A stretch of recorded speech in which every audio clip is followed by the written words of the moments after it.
Warm welcome to my viewers. Thank you for watching. And I would like to talk to you today about the International Investment Bank that transferred its headquarters from Moscow to Budapest recently.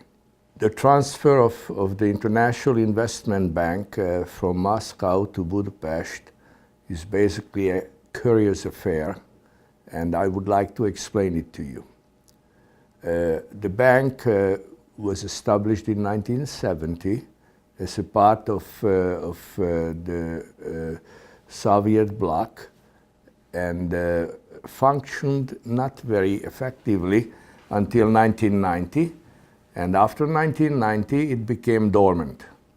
It was resurrected by Putin, who at that time was prime minister, in 2010.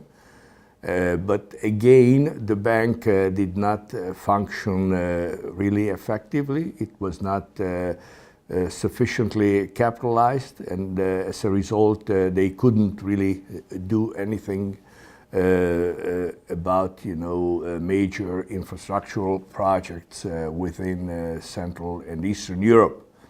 What happened time since 2010, that the relationship between Hungary and Russia became closer.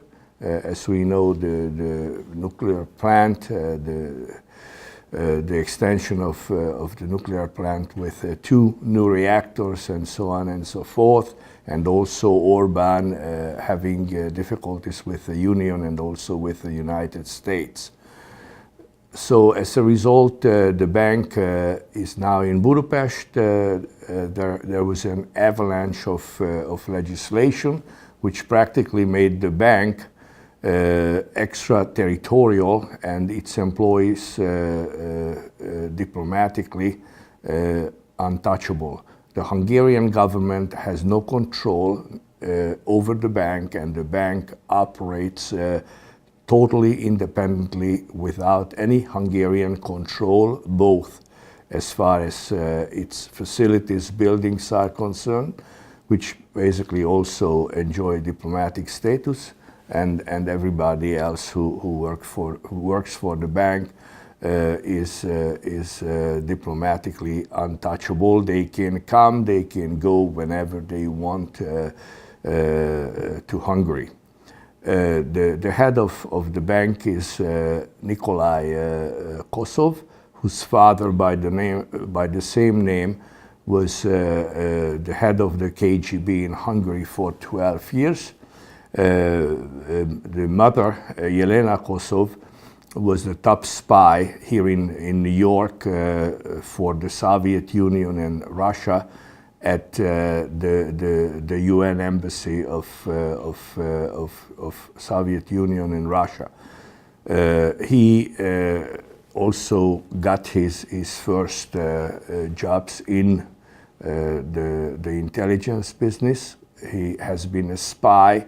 Lately, he became a businessman also, and helped to establish about 6 new companies, mostly offshore companies, with undetermined and unknown objectives.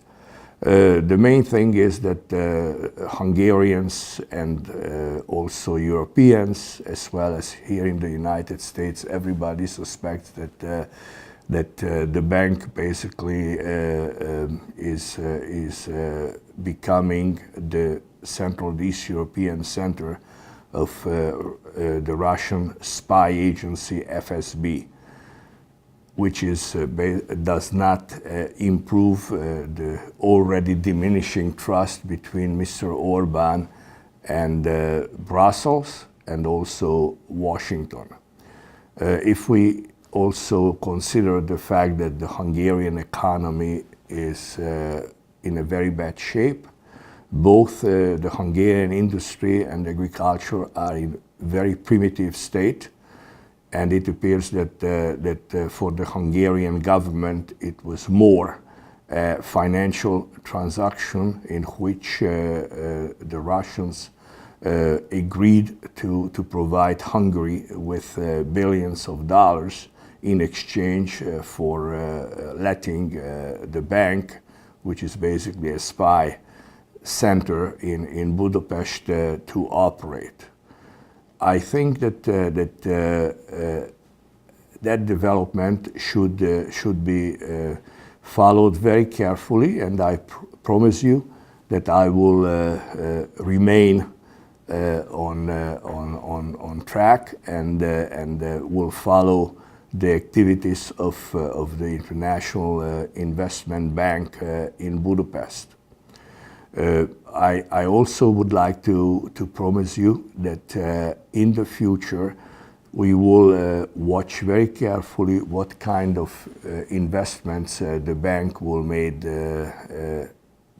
make in Hungary and also throughout the region, mostly in infrastructural projects, which we all know are major sources of corruption, not just in Hungary, but throughout the region. Thank you for watching, and I hope that you will come back and watch the next edition also that I would like to put together next Saturday. I also would like to encourage you to go to realnewstalk.com and watch previous segments also, and this one too if you haven't watched it live. Thank you again, and see you soon next Saturday.